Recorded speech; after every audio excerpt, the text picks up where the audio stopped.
All right. Welcome back, YouTube world. This is Game Tourney Forever coming back at you again with another video. And job update, of course, like we normally do. So today, if you haven't noticed, we are going to be talking about our little friend, the Turbo Duo here. Now, for you folks that know kind of this hardware, you may have a TurboGrafx 16 or a PC Engine. This system's really unique in that there were just so many variants that it came in. A ton in Japan and then some here.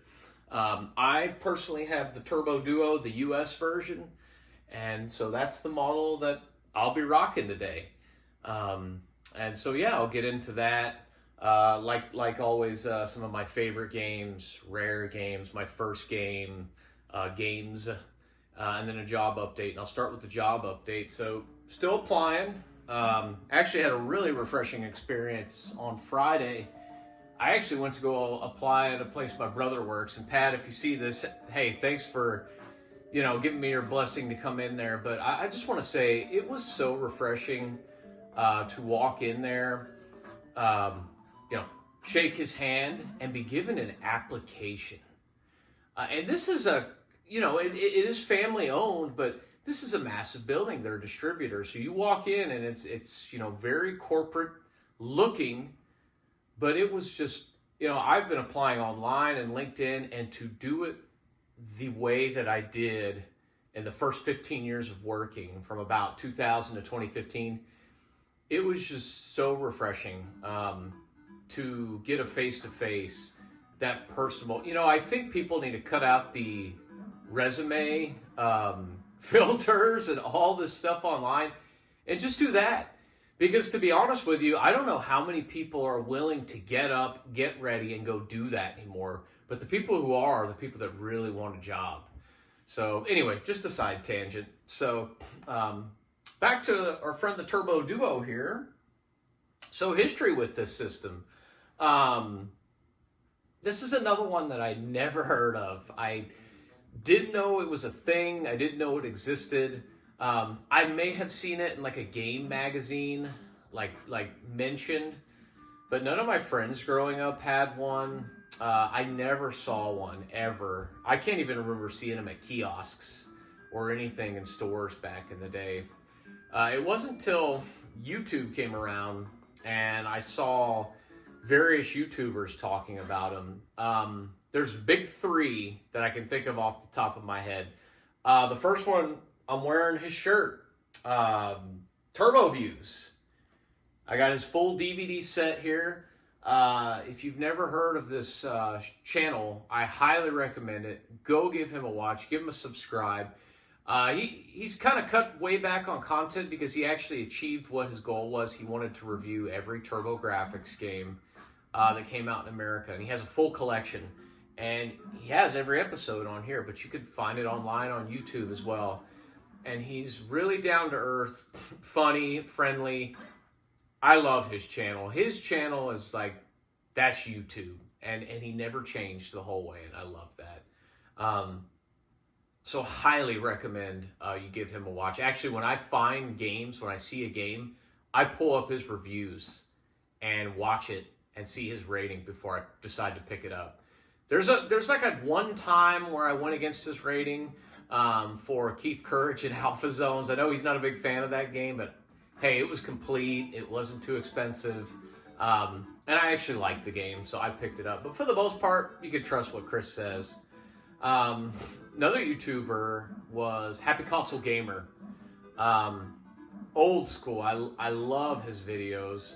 And I love a lot of what he talks about, what he played. Very similar experiences in terms of what I enjoy in terms of his tastes. And it's funny, he talks about his friend Andrew, who used to always get all the great games and just have everything.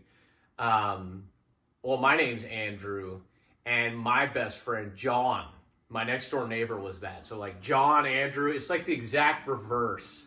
And so John, if you see this, thanks for obviously let me hang out, but man, you're coming to your house with the stuff your dad and you and your brother Man, y'all just had so much cool stuff compared to what we had, and I just loved it. It just allowed my imagination to run crazy, and good memories going over there.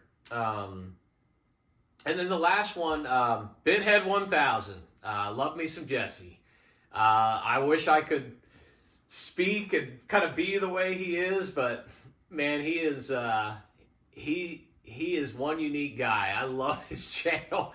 Just thinking about it makes me laugh. But some of the cool stuff he does too, in terms of like engineering and some of the things he creates, it's amazing. I highly recommend you check out his channel too. All three of those guys, but those guys are the ones that got me into this thing.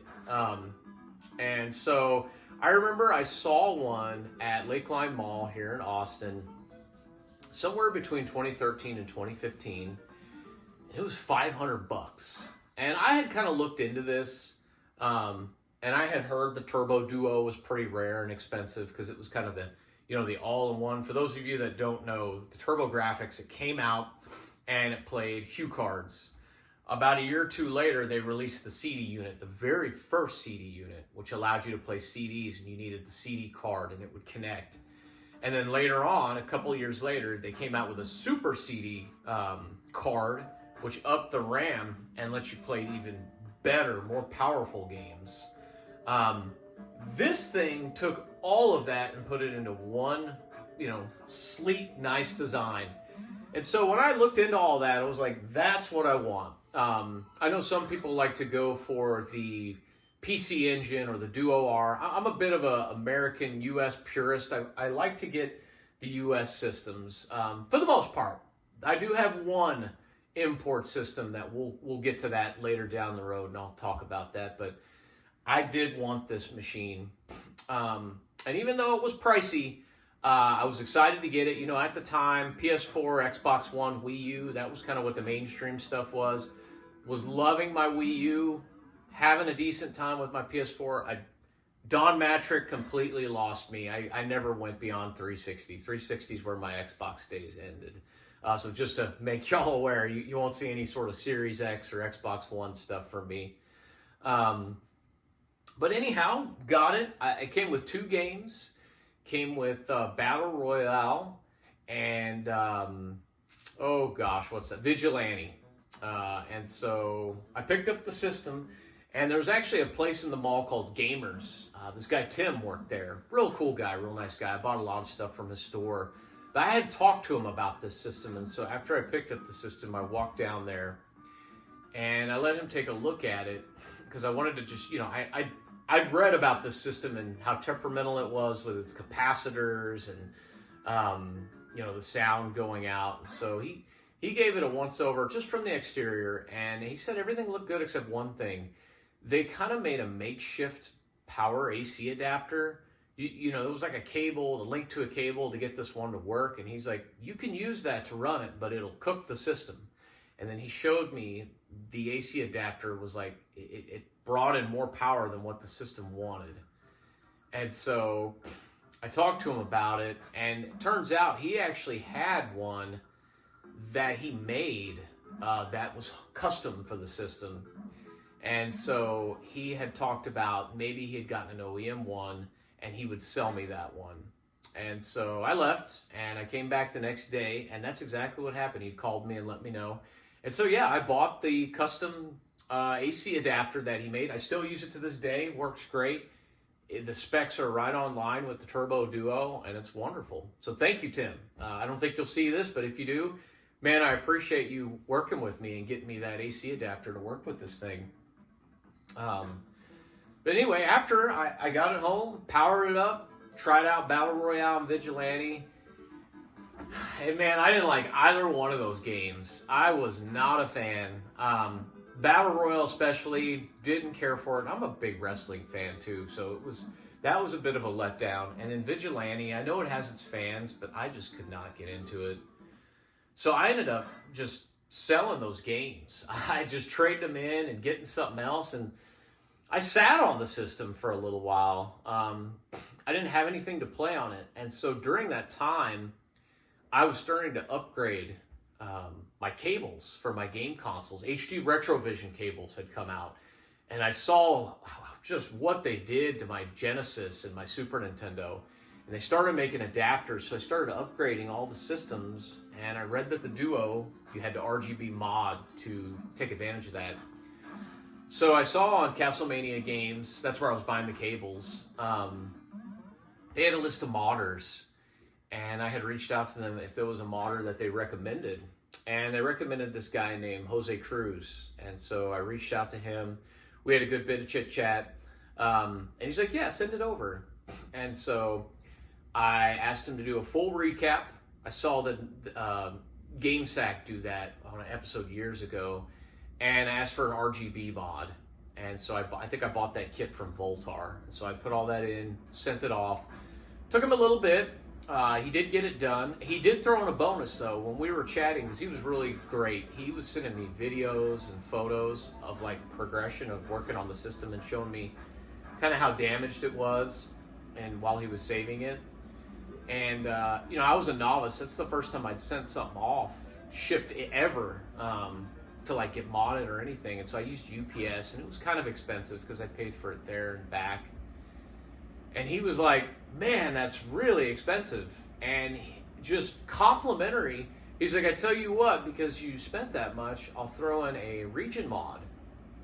And so he region modded the system. There's actually a little switch on the inside of the Hue card. So now I can play all the games. You know, I know that's a big thing for people that buy these, is a lot of them get the PC Engine or the Duo R because the Hue cards are cheaper in Japan, and then on the CDs, those are universal. You can play any region, and so I was going to be sacrificing playing those Hue cards. But thanks to Jose, now I have access to everything, and so that was super exciting. Got it back, and then like I started actively hunting games out in the wild.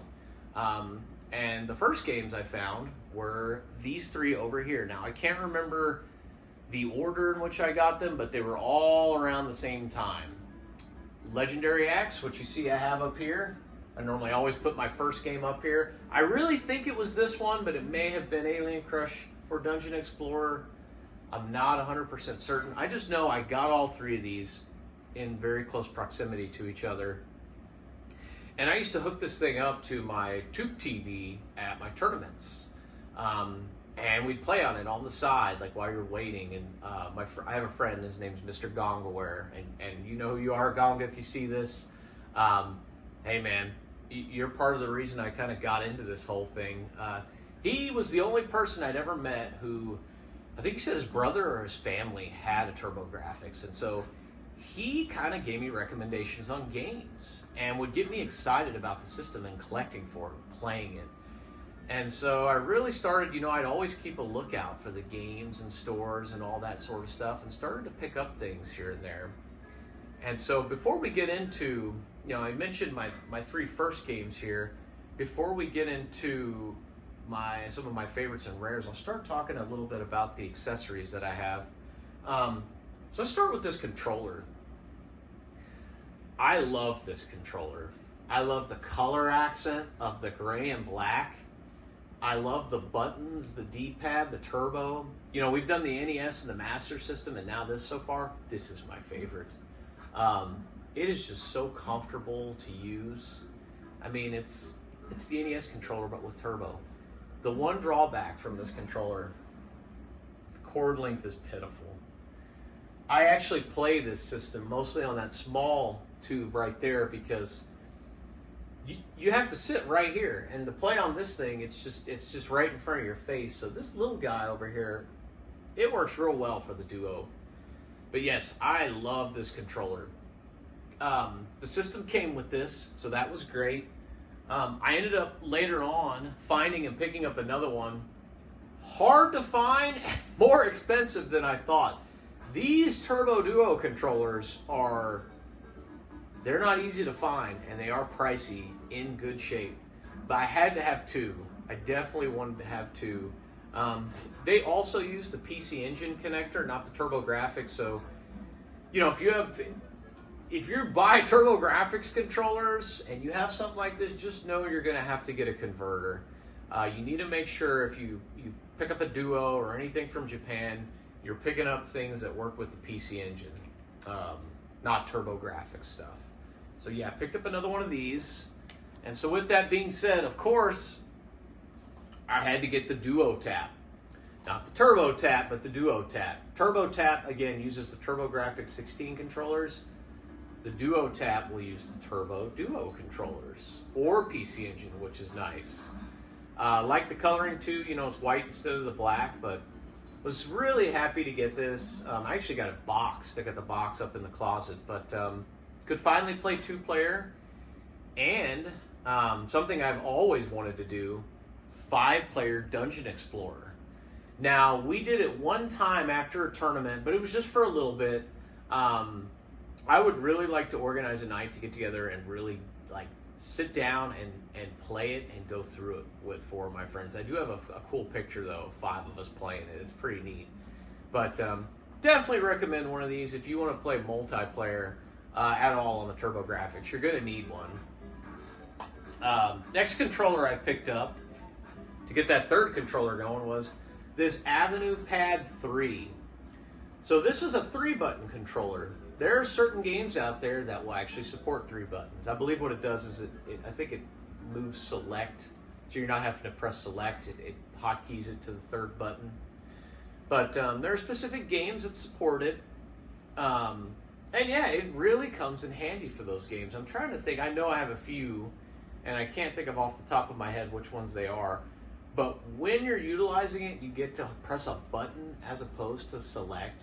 It really comes in handy. And it's a great 3rd-player controller for things like Dungeon Explorer, or I got Gate of Thunder down here. It's got the Hidden Bomberman game. Great for that. All right. And then the last 2 I have here are the 6-button pads. I do have Street Fighter 2 Dash, which is the Street Fighter 2 Turbo that came out on the PC Engine. Big, fat, thick card. They really pushed the system and put a lot into that, but I really wanted that game. And so I picked up one Avenue Pad 6. This is priced fairly well, and one of the actual Duo R official NEC controllers. Expensive. And you know what? This works better with Street Fighter. The pad is much better. I like this controller because you get turbo for all buttons, but the pad isn't as good. But I don't know. I'm happy to have both. But I definitely, 1-player, you're definitely going to want to use this one. And if it's 2-player, try to get it. But this will get the job done. And again, cool to have 2 more controllers for Dungeon Explorer, Bomberman, and just depending on how you feel, you know, you may like the form factor of these. You know, you can use them as 2-button, but both great controllers. Next, we will get into some of my favorite games that I've picked up for the system. And there are a decent amount of them here. First, you know, I know I've spoken that I'm a huge fan of RPGs. Lunar and Lunar 2 are actually my 2 favorite games of all time. They hit at a right time in my life. I mean, I said I was born in '84, and I missed the Sega CD ones. I have them now, and I do need to play through them. I'm actually almost all the way through the first one, but man, Lunar 1 in 1999 and Lunar 2 in 2000, at the age I was at, you know, 14 and 15, they hit home so much. And so I am a huge fan of working designs. And so I came across a copy of Cosmic Fantasy 2 at a convention, and it was complete in box, real nice. Had to grab it, as I know this is one of their first RPGs. And immediately, when I saw the cutscenes, total working designs. This is a game I love when Jesse talks about this in his he does a full RPG video for the TurboGrafx. I've watched that video numerous times. But when he talks about the big dopey cat on here and he shows the video of it, I believe the cat's name is Pico. It's hilarious. Look on his face. It's so funny, man. I need to play more of this, but so far have been enjoying it. The one I really love, and this is another one that Jesse and actually Happy Console Gamer like, Kadash. Chris likes it too, Chris Bucci. I love this game. I played this game back in the day on my friend John's Genesis, but also in the arcade at a place called Malibu Grand Prix that's no longer here in Austin. And I loved it. And for years, I always wanted to know what was that game, what was it called, and then I saw it again on YouTube. And when I found out it was on the TurboGrafx and Working Designs did it, and that they had all 4 characters, I had to get it. So I picked this up. I've played through the game with all 4 characters. The priest, the ninja, the wizard, and the fighter. Love this game. You do have to grind a little bit in the beginning. But once you get past that, you can get through it. Still need to go through this 2 players. I think that would be fun. But highly recommend this. Let's see what else we got here. Another one of my favorites. Double Dragon 2. Going on the PC Engine Super CD now. I know a lot of people, they think of Double Dragon 2, they think of the NES, and it's a good version. This is the version I like. The way it looks, the sound, the cutscenes, the fighting. Good version of Double Dragon 2. This is my preferred version. This is how I play it. I highly recommend it. It is pricey. I remember I spent a little bit on this one.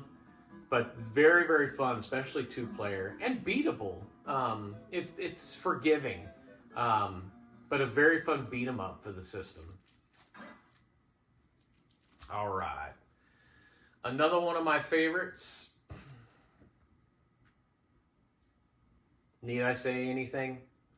I think anybody who knows TurboGrafx, PC Engine, and all 3 of those YouTubers, they will tell you this game is a masterpiece. You know, I didn't learn about it till later from those guys, Chris, John, and Jesse. But when I look at this game and I hear the music and I see the art style, if I put myself back in 1990 when this would have came out, you know, Super Mario Brothers 3 was coming out, this would have blown my socks off.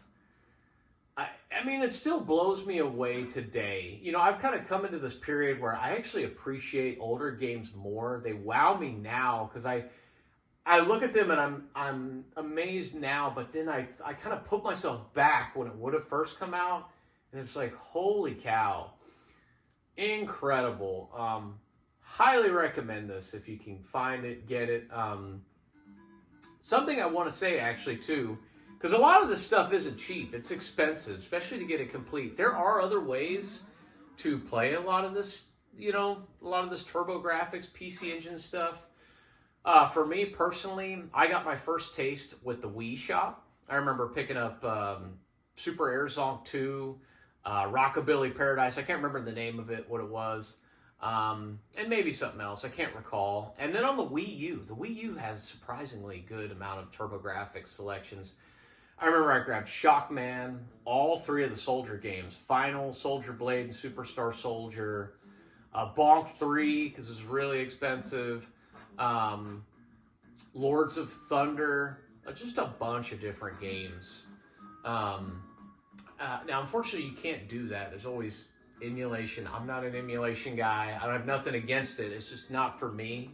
And then, of course, there's the TurboGrafx Mini, which is expensive, but they are out there. It has a lot of games. I was really excited for that system, and then I decided to not pick one up because when I saw what they did, where they double dipped, where they put the PC Engine and the TurboGrafx version of the same game on the system, they lost me. It's like, what? Why are you doing that? Like, leave the TurboGrafx version on there. Give us a different PC Engine game. Give us a bunch of different titles. You know, Nintendo and Sega, they didn't do that on any of their mini systems. Why? You know, not even PlayStation did that. And I'm not even going to get into that PlayStation Classic. That's another one I didn't pick up. But, you know, I wasn't into it. And I hear the systems are breaking down now, either through bad chipset or using the wrong power adapter. come on, Konami, add the power adapter inside the box. Like, we got to do these things, especially for how much they're costing. But anyway, back to some of my favorite games here. Ys 4. Now you're probably wondering, why do I have two here?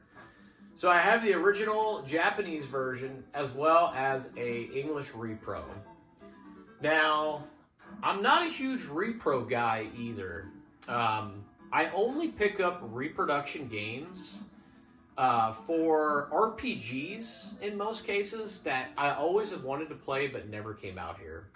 So if you noticed in my NES video, a lot of those RPGs were repros that we never got. Same case here.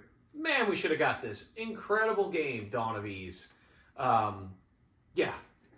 Again, I haven't finished it or anything, but I definitely intend to. Definitely recommend playing this. All right, another one of my favorites is going to be Rondo of Blood. Castlevania Rondo of Blood. This was actually my first Super CD game. Actually, my first CD game I ever picked up for the system. Man, this was awesome. The music, the sound effects, the graphics, the gameplay. Hard, though. I've gotten really far into this. I haven't finished this yet. I definitely plan to go back to beat it, but this is an awesome game. Love it. Highly recommend it. It's on a bunch of collections now, but again, this is the way I play it. And speaking of collections and repros and all that, there's a company out there called PCE Works. They release a lot of TurboGrafx PC Engine stuff, like re-release it. Not a fan of theirs. I know there's people out there that support them and cool. Go ahead, but they did a lot of shady stuff where they made the game look so close to the original that you couldn't tell. And that's just not cool. If you're going to make the game, make sure you label it so it's differentiated. I believe they're doing that now, but I don't know. I just can't get behind those guys. The way I look at it is, if I'm going to do that, why not just go emulate? I'll just get an EverDrive if I'm going to go do that. It's like I want the authentic, or in this case, where I don't have a choice. But that's just my one man's opinion. By all means, you can love them, support them, buy from them. Totally cool, whatever. Just not my cup of tea. Now, for some of my rarer, more expensive games I remember costing a little bit when I bought it. Gate of Thunder, for sure. I remember this cost me some money. And the reason being is mine is complete. I actually have all the TTI manuals in here for all the games on the disc. And when I bought this game, I didn't mind because it comes with 4 games. Gate of Thunder, Bonk 1, Bonk 2, and Bomberman. I mean, 4 bangers. I also actually bought Gate of Thunder on the PC Engine because this game doesn't come with a back. And so I moved the back from that one to this one to make this look better and more complete. And I'm actually working on selling that other Gate of Thunder on Craigslist right now. But yeah, great game. Expensive, but man, for what's included, there's just banger after banger on this thing. So definitely recommend these. And then probably my 2 most expensive games are going to be Neutopia 2, complete in box, and Sapphire. This is definitely the most I've ever spent on a TurboGrafx game. This cost a lot, but I really wanted it. I saw the visuals. Saw it came out in like 95, I think. And this supports what's called the arcade card. This was an exclusive card that came out in Japan. We never got this here. It's even fatter than the Super CD card. And this gives the system a lot of RAM, a lot of memory. I mean, it's way more than the Super CD card. And it allowed the system to play games like a lot of the SNK games. There's actually a lot of like Neo Geo style games on this system. This allows the system to play those as well as Sapphire. And what Sapphire is it's a crazy shooter, shmup. That's what this system's known for. This system is the Shmup King. there's definitely a ton out there I want to get. I only have like Gate of Thunder, this, and some others. Um, but oh my gosh, there's like polygons in here. When you see what this game is doing for what the hardware this system contains, it's incredible. And I know it's getting a lot of help from the arcade card and everything, but it is just, it's a visual wonder. Play this game however you can. It is incredible. And then Neutopia 2.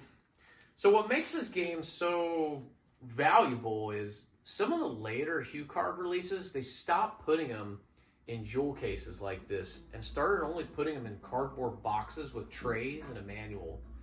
This is one of those games. I got this for a deal from my local kind of game shop called Game Over Video Games for Black Friday a couple years ago. They do like Black Friday specials. And so I ended up getting this because there's just no way I could buy something like this normally. I also have Neutopia 1, and I highly recommend this series. If you like Zelda, that like the original Zelda style, these are so good. To me, they're better than like the original Zelda. And don't get me wrong, I love Zelda 1, but these, I mean, they look good. The music's great. They're fun. Highly recommend these. And with that, that about wraps up some of my favorites, rares, and just a little last final history on this system. You know, if you're kind of wondering what you can compare this system to, you know, it came out about the same time as the Genesis, but it's really kind of a half step in between the Genesis and Super Nintendo and the NES and Master System. They called it TurboGrafx 16, but it's actually two 8-bit processors. However, there are things this system does better than the Genesis and the Super Nintendo. The color palette on this thing, when you compare it to the Genesis, the colors just blow it out of the water in a lot of cases. Some of the speed on this thing compared to the Super Nintendo. So this thing definitely has its place. And you know, the one thing I really love about it too is a lot of the games on this system are only on this system. You don't find them on any other system. It's very kind of its own ecosystem of games. And so if you get into this thing, you're going to be opened up to a cool, unique library.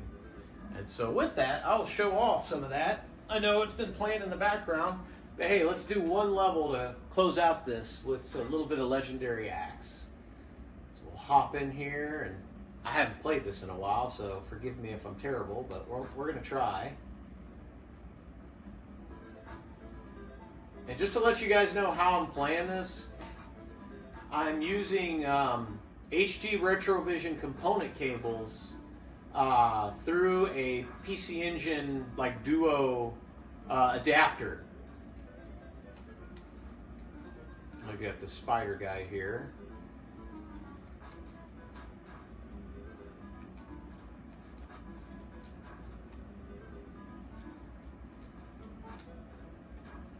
He's kind of tricky, isn't he? Man.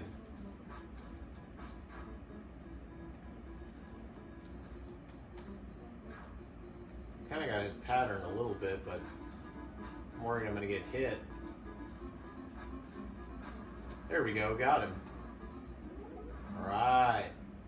So this game too, I don't know if you saw that power meter up above on the left, but it's interesting. If you strike, you get a full hit. And so if you sit here and you keep doing this, you don't get like as good of hits as you do if you get that one swing. And so I like to save that meter for enemies so they die in one hit.